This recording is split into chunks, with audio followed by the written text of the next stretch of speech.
안녕하세요, 중고등부 친구들. 한 주간도 잘 지냈나요? 오늘 말씀은 이거랑 관련이 있어요. 이거 근데 각이 맞는지 모르겠네요. 제가 군대를 안 갔다 와서. 네, 맞아요. 오늘 말씀은 바로 충성입니다. 그러면은 함께 본문 말씀 읽어볼까요? 고린도전서 4장 1절에서 2절 말씀 같이 읽어볼게요. 사람이 마땅히 우리를 그리스도의 일꾼이요 하나님의 비밀을 맡은 자로 여길지어다. 그리고 맡은 자들에게 구할 것은 충성이니라. 어떤 사람을 보면은 한 단어가 딱 하고 떠오를 때가 있어요. 그 사람의 말이나 행동, 삶 속에서 어떤 단어랑 굉장히 닮아 있는 모습을 보기 때문이에요. 예를 들면은 아브라함을 보면은 믿음이라는 단어가 떠오르고, 솔로몬을 보면 지혜가 떠오르고, 다니엘을 보면 기도가 떠오르듯이 말입니다. 그만큼 이들이 그 단어에 걸맞는 삶을 살았기 때문인데요. 오늘 본문에 나온 충성이라는 단어 속에서도 한 사람의 얼굴이 떠오릅니다. 바로 사도 바울이지요. 몇 번의 죽을 고비를 넘기며 갖은 고생 속에서도 복음 전파에 힘쓴 사도 바울이야말로 충성이라는 단어에 가장 잘 어울리는 인물이 아닐까 싶습니다. 바울 사도는 정말 자신이 경험한 십자가와 그리스도의 사랑을 전파하기 위해 많은 어려움을 감당했습니다. 특별히 바울을 힘들게 했던 교회가 하나 있는데요. 바로 오늘 본문의 수신자인 고린도 교회입니다. 고린도는 당시 로마 제국의 중심 도시였으며 항구 도시였습니다. 항구 도시의 특성상 많은 인파가 오고 가기 때문에 다양한 민족과 문화 그리고 종교가 그 안에 혼잡해 있었어요. 고린도는 좋게 말하면 발달한 도시였고 나쁘게 말하면 타락한 도시였습니다. 바로 그곳에 사도 바울을 통해 고린도 교회가 세워지게 되는데, 고린도 교회는 설립 이후에도 정말 많은 우여곡절을 겪었어요. 고린도 교회는 고린도 사회가 그러하듯이 많은 것을 소유한 사람들이 교회 안에 많이 있었는데, 그 부유함이 오히려 그들의 신앙생활에 올무가 돼버린 것입니다. 따라서 교회 내에서는 여러 가지 분란과 분열, 윤리 문제, 질서 없는 공동체 생활 등등 많은 문제들이 발생했고, 사도 바울은 끊임없이 이에 대해 꾸짖고 지적합니다. 특별히 고린도 교회 내에서는 자신의 말솜씨, 재능, 뛰어난 학식들을 자랑하며 사도 바울의 사도권을 깎아내리는 사람들 또한 있었어요. 그럼에도 불구하고 서신을 통해 끊임없이 고린도 교회를 꾸짖고 타이르고 올바른 길로 인도하려고 했던 바울의 모든 충성은 정말 눈물과 사랑으로 이루어진 것입니다. 사도 바울은 자신이 직접 세운 교회에서 우리는 당신의 사도권을 인정하지 않으니 당신의 말을 따르지 않겠습니다. 라는 이야기를 듣고도 바울은 하나님을 향한 믿음과 충성으로 그렇게 가슴 졸이면서 눈물을 흘리며 씨를 뿌렸고, 이른 비와 늦은 비를 적당히 내려 곡식을 자라게 하시는 하나님만 바라보았습니다.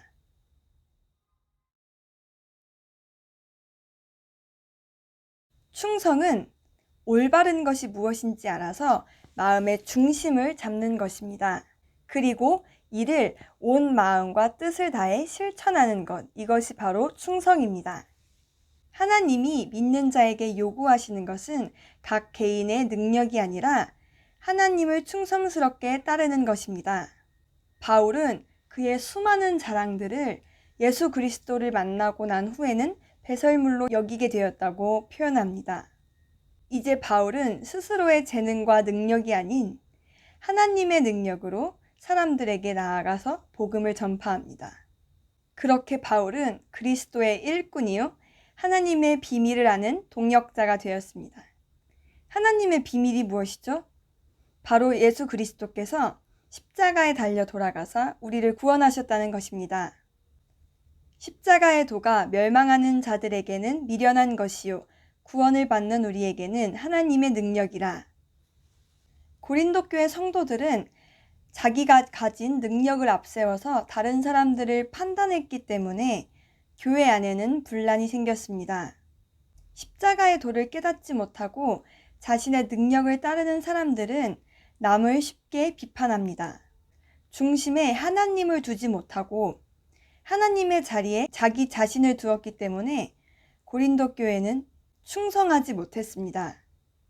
그러나 바울은 십자가 앞에서 그 누구도 자기 자신을 자랑하지 못함을 깨닫고 하나님의 능력에 의지하여 이제는 오히려 자기의 약함을 자랑합니다. 이렇게 땅에 씨앗을 심고 물을 주는 것까지는 우리가 할 수 있지만 자라게 하시는 이는 하나님이십니다. 바울은 주님을 중심에 두는 충성의 마음으로 사막과도 같은 고린도 교회에 눈물로 사랑의 씨를 뿌렸습니다. 그러자 하나님께서는 바울의 바구니를 사랑으로 채워주셨습니다.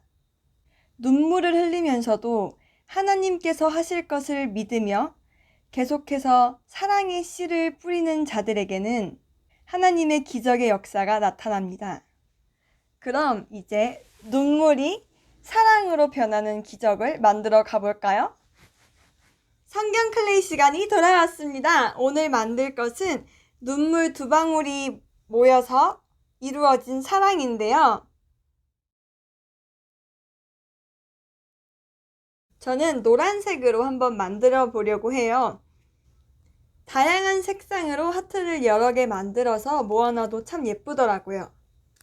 먼저 클레이를 똑같은 양으로 두 개로 나눠서 동글동글하게 굴려줍니다. 표면이 매끄러워질 때까지 굴려야지 예쁜 작품을 만들 수 있어요. 두 개의 노란색 동그란 공을 만들었으면 이번에는 이 공을 가지고 물방울 모양을 만들어 줄 거예요. 물방울 모양을 만드는 데는 두 가지 방법이 있는데 하나는 공을 땅에 두고 손바닥을 이용해서 끝쪽을 살살살 눌러주면서 굴려주는 방법이 있습니다. 벌써 눈물 한 방울이 완성됐네요. 두 번째 방법은 동그랗게 만든 클레이 공을 양손 가운데 놓고 살살살 비비면서 동그라미의 끝을 뾰족하게 마찰시켜줍니다. 두 번째 눈물 한 방울이 완성됐어요. 이 두 개의 물방울을 손바닥으로 지그시 누르고 물방울의 양옆을 바닥에다가 다시 눌러줘서 각 면이 뾰족하고 매끄럽게 정리해주세요.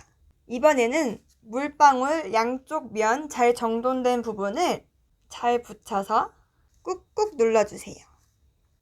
짜잔! 두 방울의 눈물이 모여서 만들어진 하트 완성입니다. 우리가 살면서 하나님 앞에 충성을 한다는 거는 때로는 많은 눈물을 쏟으면서 씨를 뿌리는 일과 비슷한 것 같아요. 그러나 하나님께서는 그 눈물들을 모아서 사랑으로 다시 채워주세요. 아무리 많은 눈물을 흘렸어도 우리의 바구니 안에 항상 사랑을 채우실 하나님을 신뢰하며 날마다 하나님께 충성하는 삶을 사시는 사당중앙교회 되기를 소망합니다. 아멘.